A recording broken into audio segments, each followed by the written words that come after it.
वर्णानामर्थसङ्घानां रसानां छन्दसामपि मङ्गलानां च कर्तारौ वन्दे वाणी विनायकौ भवानी शङ्करो वन्दे श्रद्धा विश्वासरूपिणो याभ्यां न विना न पश्यन्ति श्रद्धाः स्वान्तहस्तमीश्वरम्। देवियों एवं सज्जनों,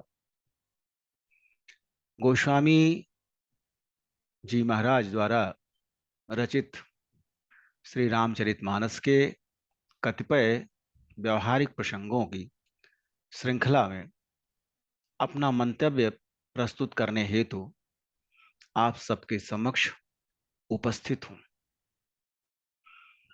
श्री रामचरितमानस की विशद व्याख्या सहज नहीं है, किंतु कतिपय ऐसे प्रसंग जो हमारे सामाजिक जीवन में, जो हमारे व्यवहारिक जीवन में प्रासंगिक हो जाते हैं और जिनको अपने जीवन में आत्मसात करके, जिनका अनुश्रवण करके हम अपनी अनेकों समस्याओं का निदान पा सकते हैं। ऐसे ही कतिपय प्रसंगों को आप सबके समक्ष प्रस्तुत करने का यत्न करता हूं।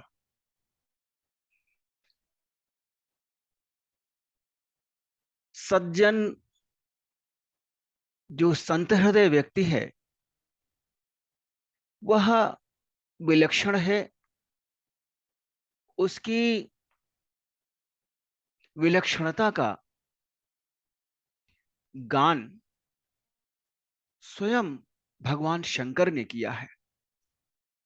भगवान शंकर मां पार्वती से कहते हैं, उमा संत कई इहई बड़ाई, मंद करत जो करई भलाई।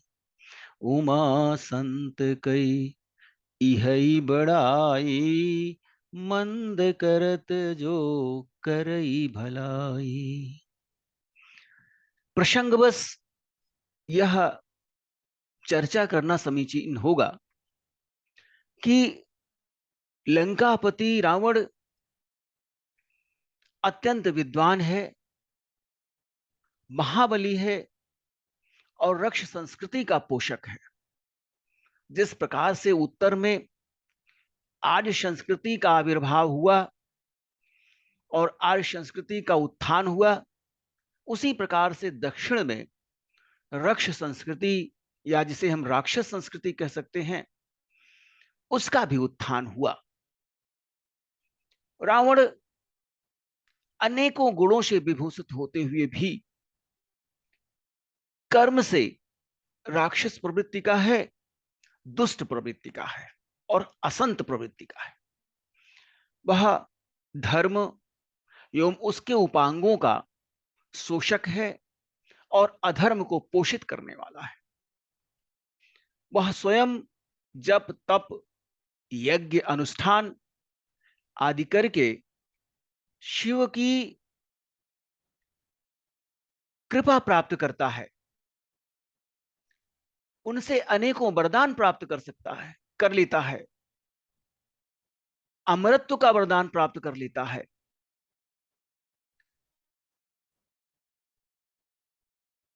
किंतु ऋषियों मुनियों की तपस्या को नष्ट करने का हर संभव यत्न भी उसके द्वारा किया जाता है। उसका सहज बैर देवताओं से है, ब्राह्मणों से है, विद्वानों से है। वह इस ब्रह्मांड में अपने अतिरिक्त किसी और के अस्तित्व को स्वीकार नहीं करना चाहता है। जबकि उसका छोटा भाई विभीषण निश्चर कुल में जन्म लेने के बाद भी संत हृदय है और सनातन धर्म एवं सनातन संस्कृति का पोषक है। विभीषण के बार बार समझाने पर भी अपने अहंकार के कारण रावण बार बार प्रभु श्री राम जी के सामर्थ्य पर, उनकी शक्ति पर संदेह करता रहता है। वह विभीषण को अपमानित करके लंका से निष्कासित कर देता है, किंतु विभीषण अपने संत स्वभाव के कारण अपने अग्रज रावण के प्रति किसी भी प्रकार की दुर्भावना न रखते हुए सीता माता को लौटाकर प्रभु श्री राम से संधि करने का निवेदन करता है। किंतु रावण का अहंकार, रावण की दुष्ट प्रवृत्ति, रावण की असंत प्रवृत्ति सदैव उसके सम्मुख आकर खड़ी हो जाती है। वह प्रभु श्री राम के द्वारा भेजे गए शांति दूत अंगद के प्रस्ताव को भी अस्वीकार कर देता है। गोस्वामी जी महाराज कहते हैं कि रावण के अहंकार को तोड़ने का, रावण के अहंकार को नष्ट करने का प्रभु श्री राम द्वारा अनेकों बार यत्न किया गया। इसी क्रम में अंगद को रावण के दरबार में भेजा गया, संधि के लिए भेजा गया। और गोस्वामी जी महाराज रावण के अहंकार के उन्मूलन का बहुत ही सुंदर विवेचन करते हैं। गोस्वामी जी महाराज कहते हैं, भूमि न छाड़त कपि चरण, देखत रिपु मद भाग, कोटि विघ्न ते संत कर, मन जिमि नीति न त्याग। लंका में प्रभु श्री राम जी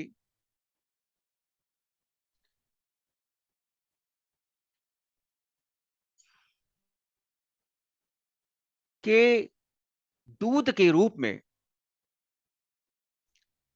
श्री राम जी के दूत के रूप में अंगद रावण के दरबार में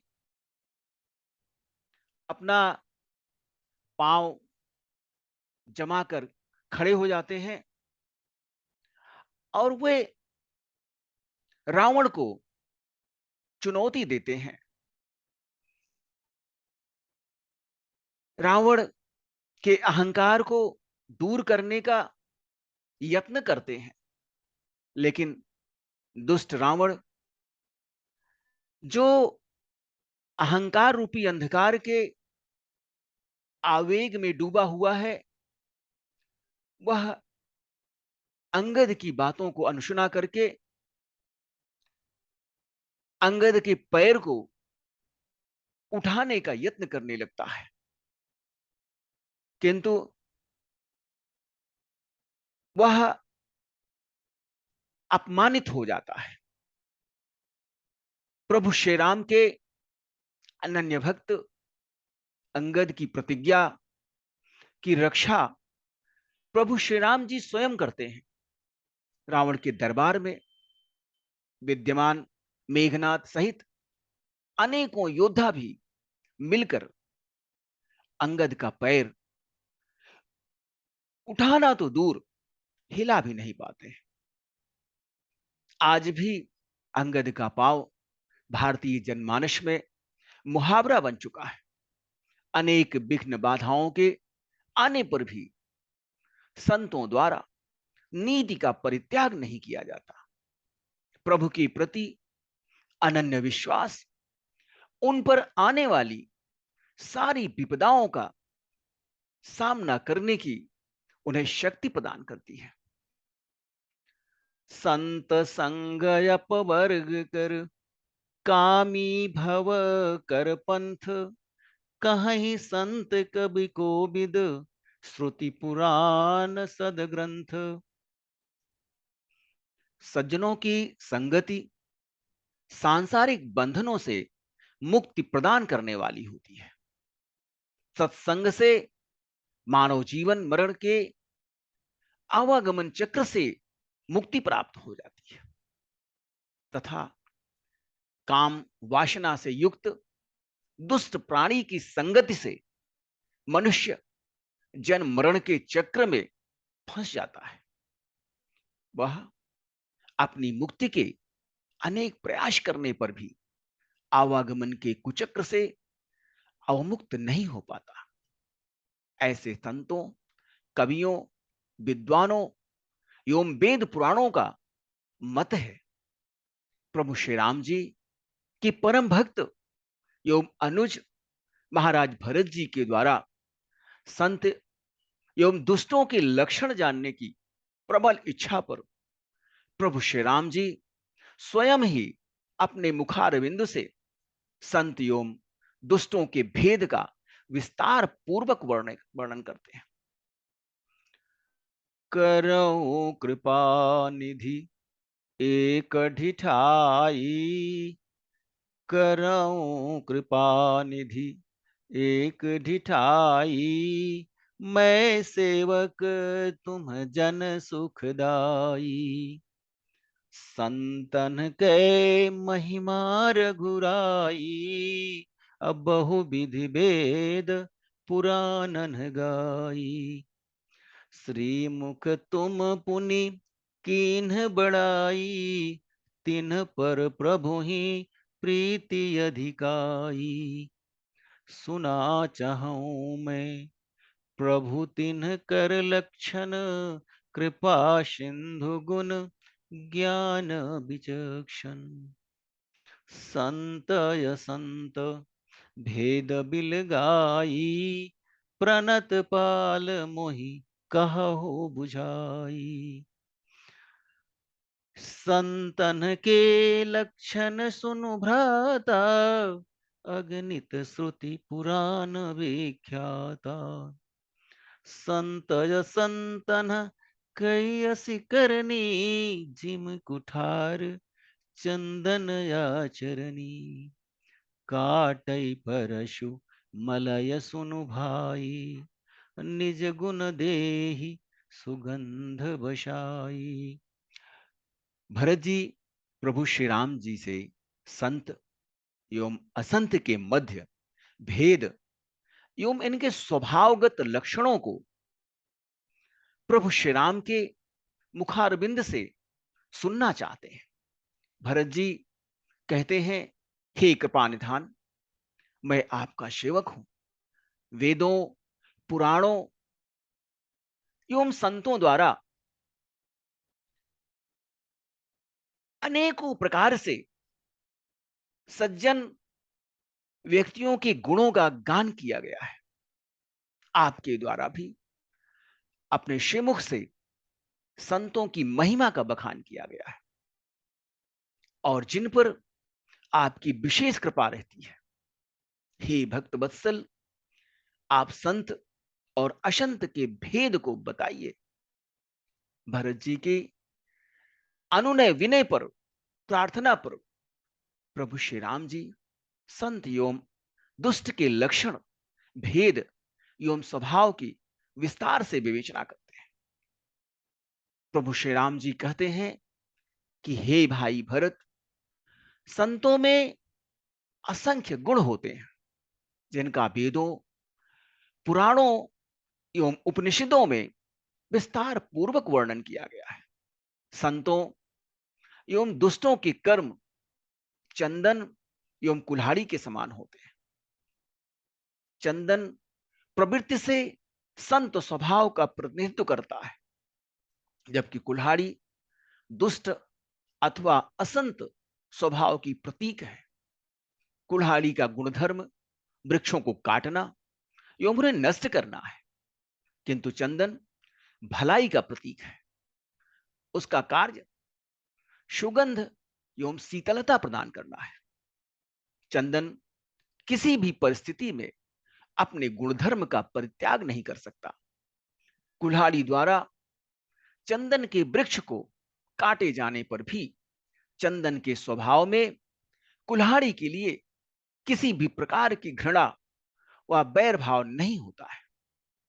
चंदन अपने गुणधर्म संत प्रवृत्ति के कारण कुल्हाड़ी को क्षमा प्रदान करते हुए अपने सुगंध से कुल्हाड़ी को सुवासित कर देता है। उसी प्रकार संतों के हृदय में भी किसी के प्रति ईर्ष्या, द्वेष, घृणा, प्रतिकार व बैर भाव नहीं होता है, क्योंकि संत सदैव समस्त प्राणियों में ईश्वर की प्रतिमूर्ति का दर्शन करता है। उसे आत्मा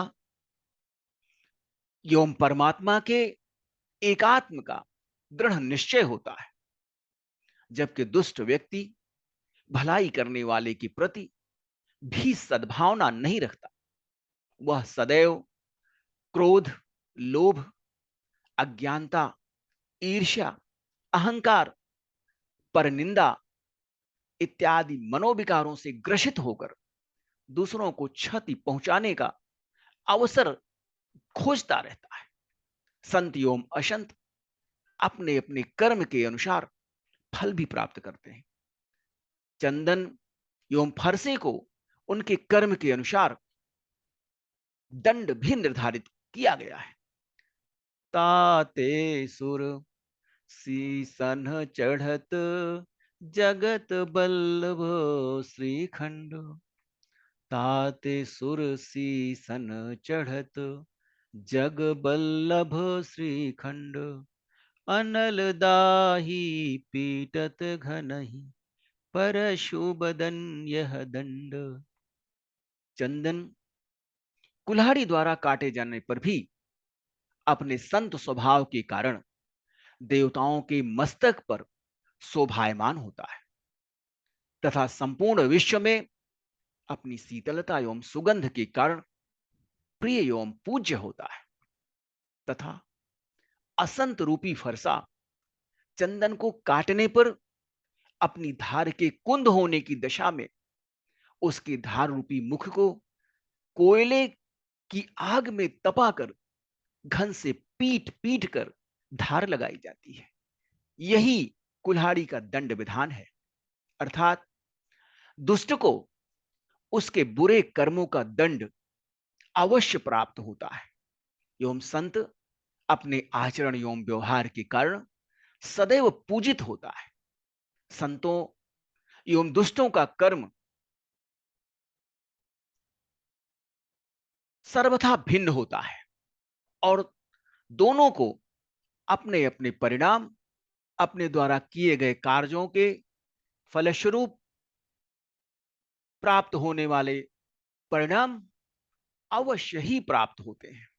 दुष्ट हृदय व्यक्तियों को सदैव अपने दुष्कर्मों का फल भोगना पड़ता है और सज्जन व्यक्ति, संत हृदय व्यक्ति सदैव आनंद पूर्वक जीवन यापन करते हुए परब्रह्म परमेश्वर के श्री चरणों में अपने को अर्पित कर देता है।